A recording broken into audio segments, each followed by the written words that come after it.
শৃঙ্খলা হাতে হাতে হাতে হাতে কভার করে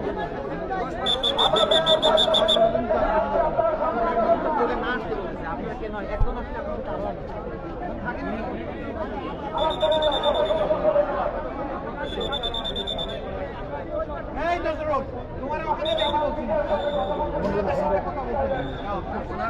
ওনারা বলছে 10 মিনিট দেওয়ার জন্য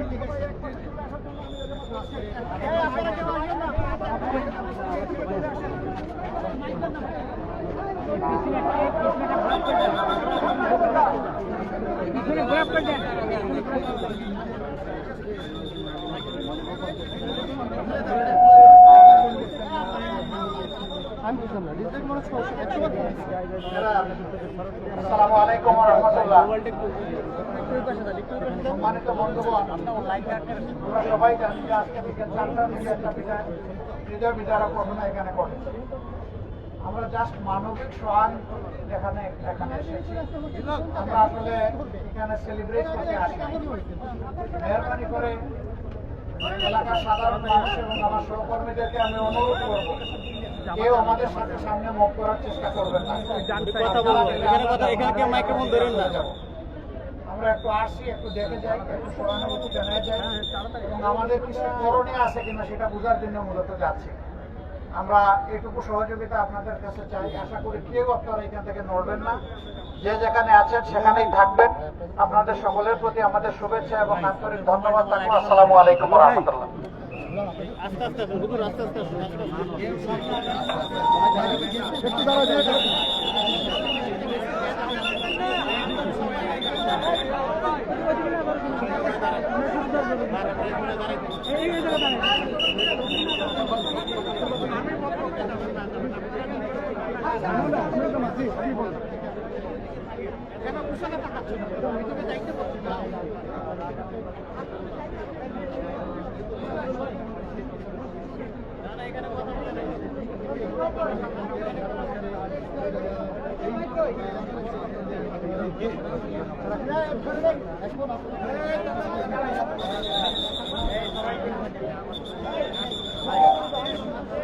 আমরা সবাই দাঁড়িয়ে থাকি, আমাদেরকে দাঁড়িয়ে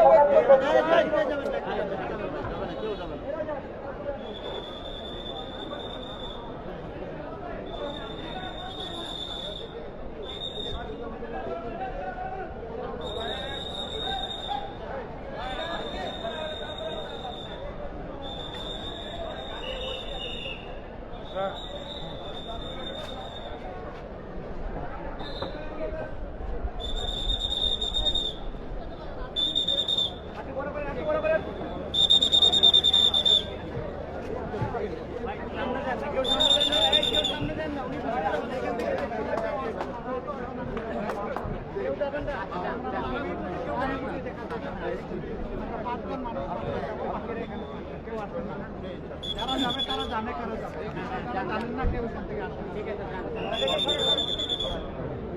কেউ যায় না, কেউ ভিতরে যায় না।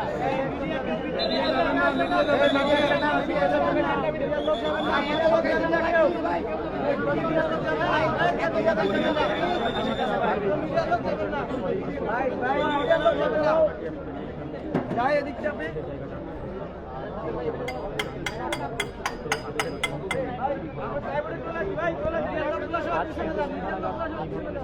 জায়গা নেই, প্লেস নেই, পিছিয়ে গেলে ভালো হয় ভাই। আমাদের মিডিয়ার লোকগুলো পিছনে যান ভাই।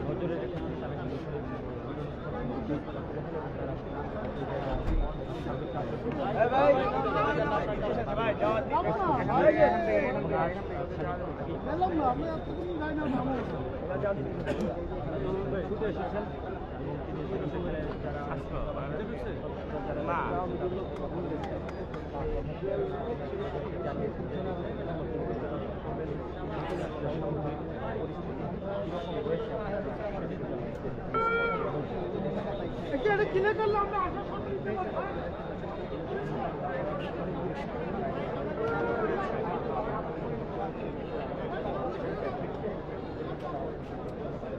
সামনে থেকে সরে আমরা জায়গায় দাঁড়াবো। ভাইয়া সামনে থেকে সরে ভাই এই সরে দাঁড়াও এই মাটিগুলো যারা আছে কিষান এই সামনে থেকে সরো ভাই আপনারা সামনে থেকে সরে যান ভাই কি অবস্থা এই মোবাইল আইছি সম্ভব দেখি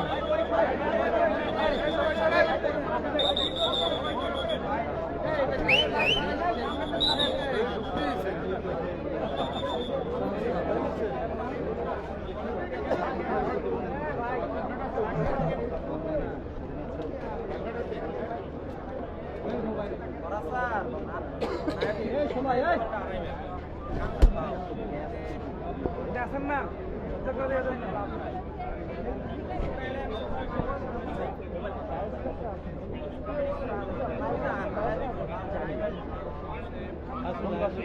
পরে কি কথা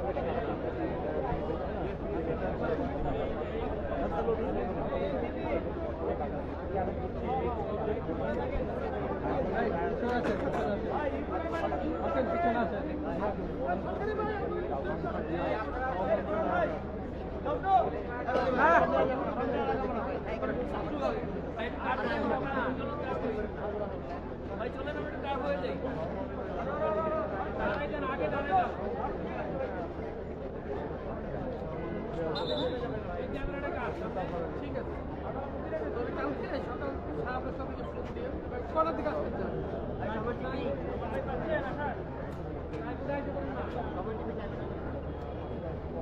ও আচ্ছা আচ্ছা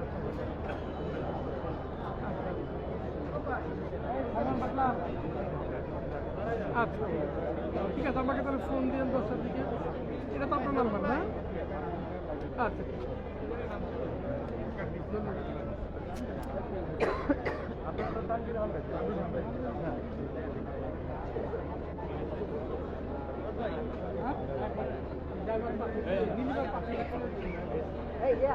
ভগ্ন ভাই আপনি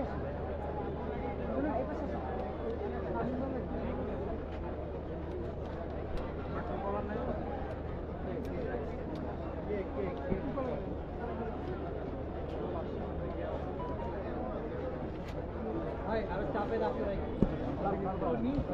এই বান্ধবী ভাই চাপে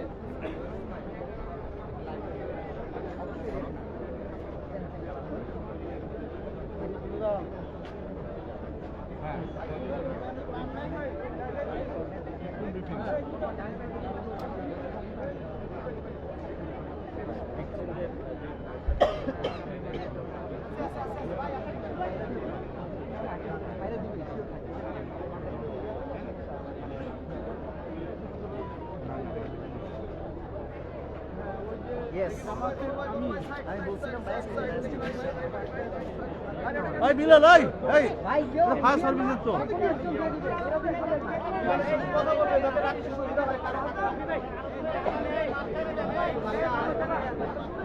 ব্রিফ করছি পাবেন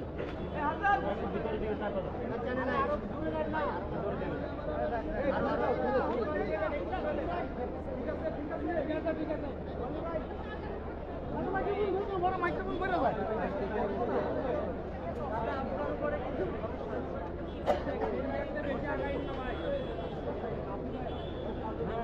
সমস্যা না করে দিয়ে দেবো ভাই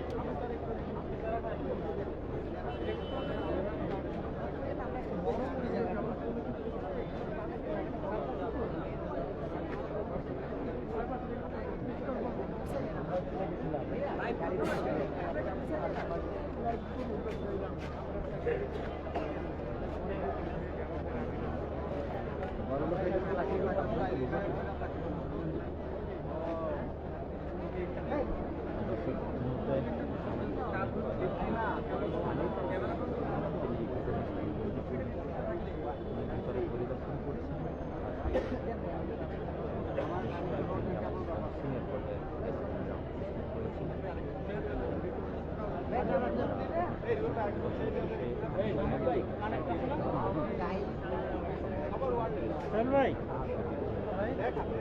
সময় করে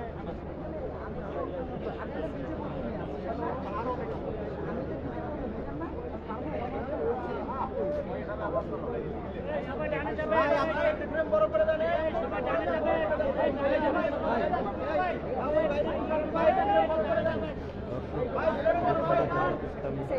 ভাইয়া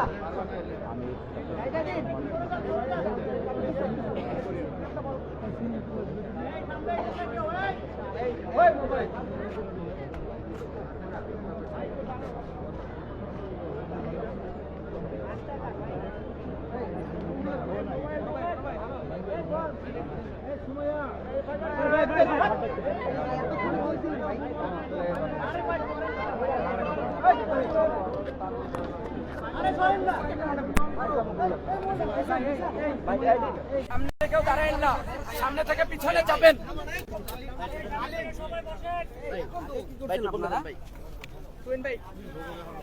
ভাইয়া আমাদের সামনে ঠিক না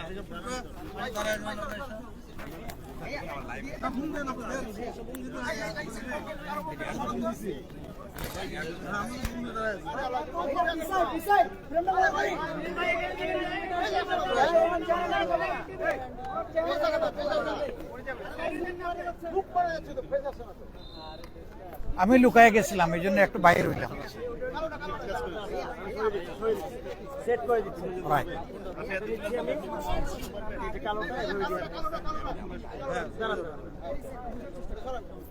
এমন ভাবে দিয়ে রাখছে।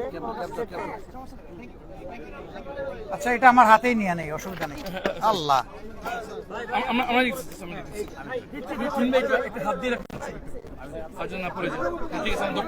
জি ভাই, ঠিক আছে, যতটুকু আছে আলহামদুলিল্লাহ।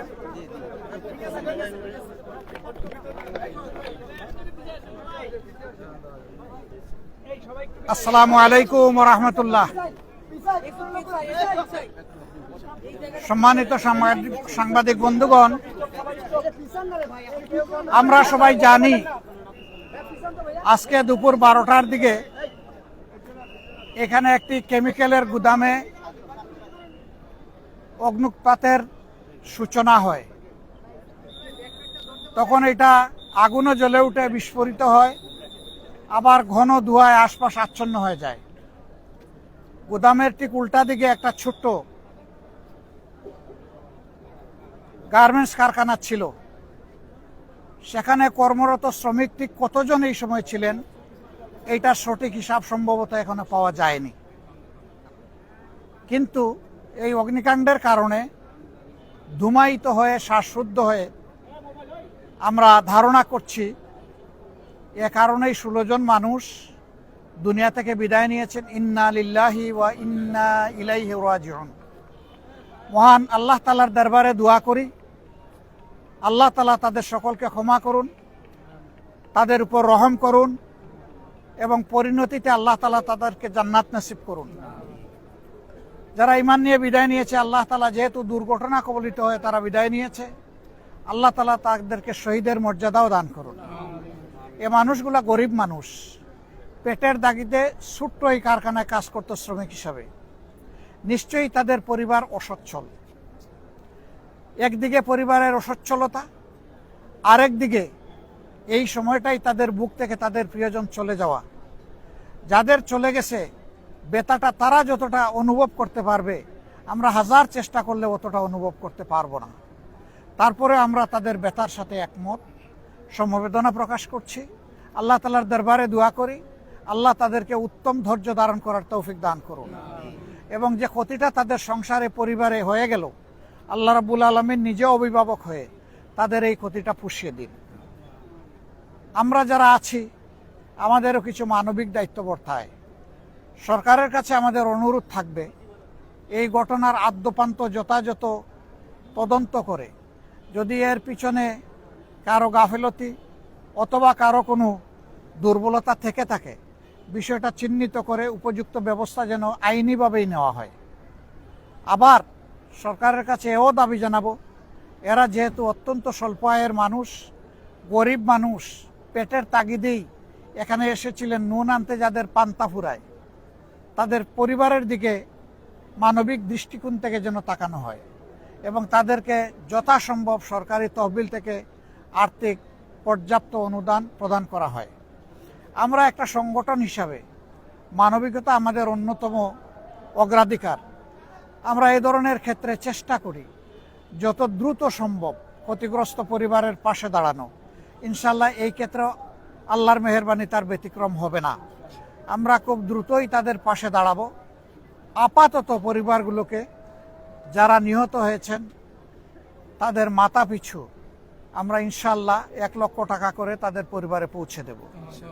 আমরা অনুরোধ জানাবো সমাজে যারা সম্পদশালী বিত্তশালী মানুষ আছেন তারাও যেন মানবিক দৃষ্টিকোণ নিয়ে এগিয়ে আসেন। আমরা আহ্বান জানাবো আমাদের মতো মানুষের জন্য যারা কাজ করেন সেই সমস্ত রাজনৈতিক সংগঠনগুলো তারাও এগিয়ে আসবেন এবং এই ক্ষেত্রে আমরা সবাই দায়িত্ব ভাগাভাগি করে নেব। যদি আমরা সবাই একটু একটু করে হাত বাড়াই এই দুস্থ পরিবারগুলোর দিকে, তাহলে তাদের কষ্ট ভুলে যেতে হয়তোবা এটা সহায়ক হবে, হয়তোবা তাদের বাচ্চা কাচ্চাদের কপালের ভাঁজটা একটু দূর হবে। আমরা আল্লাহ তাআলার কাছে দোয়া করি আল্লাহ যেন এই ধরনের পরিস্থিতিতে আমরা যারা ভালো অবস্থানে আছি তাদের সকলকে হৃদয় দিয়ে অনুধাবন করার তৌফিক দান করেন এবং বিপন্ন মানুষগুলোর পাশেও যেন আল্লাহ দাঁড়ানোর তৌফিক দান করেন। আমি বিশেষভাবে ধন্যবাদ জানাবো এখানে শৃঙ্খলা রক্ষায় যারা নিয়োজিত হয়েছেন এবং অগ্নি নির্বাপনে যারা দায়িত্ব পালন করছেন। জীবনের ঝুঁকি নিয়েই তারা দায়িত্ব পালন করেন। এইমাত্র কয়েকদিন আগে টঙ্গীতে এই ধরনের একটা বিষয় মোকাবেলা করতে গিয়ে তিনটা গুরুত্বপূর্ণ তাজা প্রাণ কিন্তু তাদের উৎসর্গ করতে হয়েছে।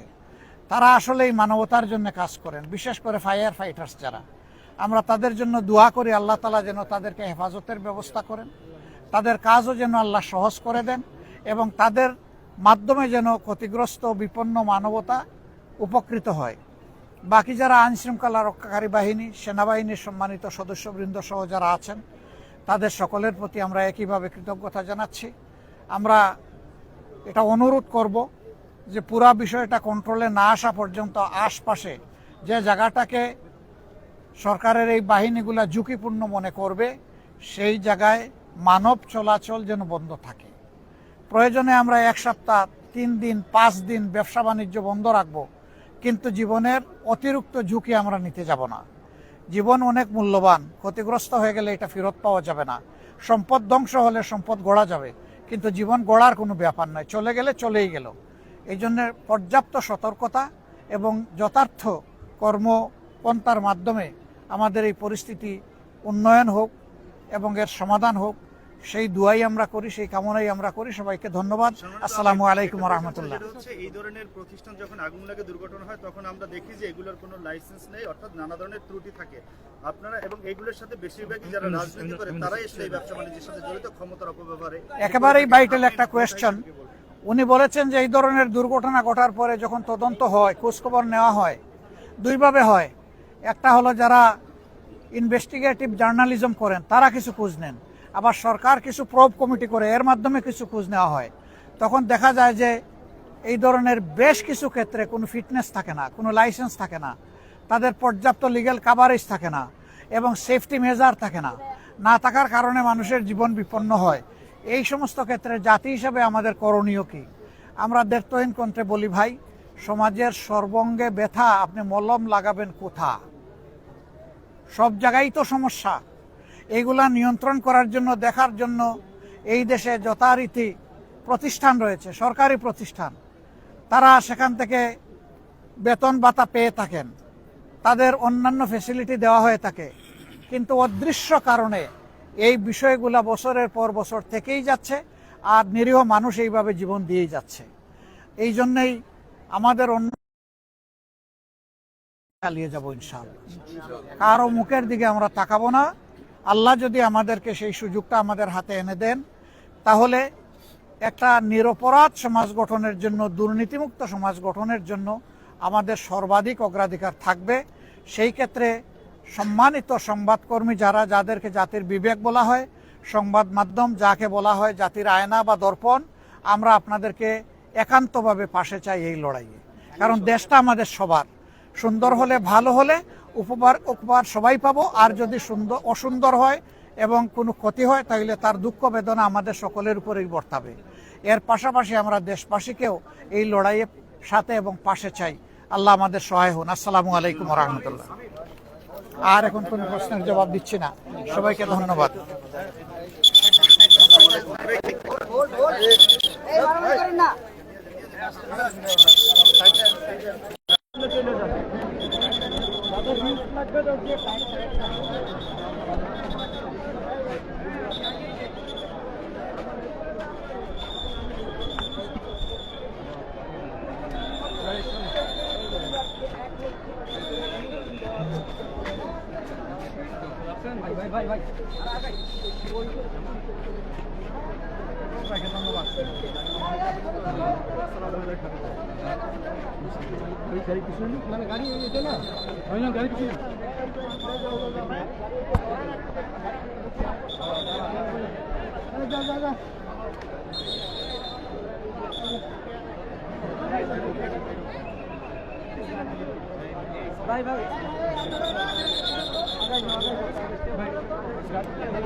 Bye.